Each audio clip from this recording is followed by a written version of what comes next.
Azərbaycan Mina Təmizləmə Agentliyinin əməkdaşı minaya düşüb. Bu barədə Azərbaycan Mina Təmizləmə Agentliyindən məlumat verilib.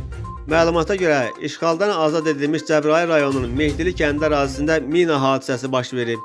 Bildirilib ki, Anamanın əməkdaşı 1991-ci il təvəllüdlü Xankişiyev Heydər Əlioğlu xidməti vəzifəsini yerinə yetirərkən piyada əleyhinə mina partlayışı baş verib. Hadisə nəticəsində sağ ayağın topuq nahiyəsinin amputasiyası olunub. Xəsarət alan əməkdaş rayon xəstəxanasına təxliyə edilib. Vəziyyəti qənaətbəxşdir.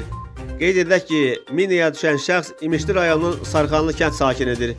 Onun polis işçisi olmuş atası Əli Xankişiyev 1-ci Qarabağ müharibəsində şəhid olub. Bundan başqa, aprelin 6-sında işğaldan azad edilmiş Ağdam rayonunun Qalayçılar kəndi ərazisində də mina hadisəsi baş verib. Bu barədə Daxili İşlər Nazirliyi, Baş Prokurorluq və Mina Təmizləmə Agentliyinin mətbuat xidmətləri birgə məlumat yayıb.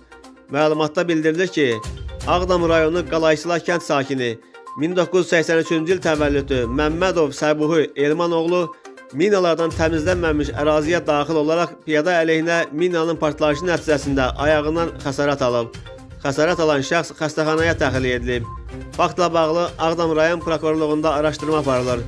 Anama, Daxili İşlər Nazirliyi və Baş Prokurorluq bir daha vətəndaşları təhlükəsizlik qaydalarına riayət etməyə, mina təhlükəsi işarələrinin göstəricilərinə diqqətlə yanaşmağa və bələd olmadıkları ərazilərə daxil olmamağa çağırır.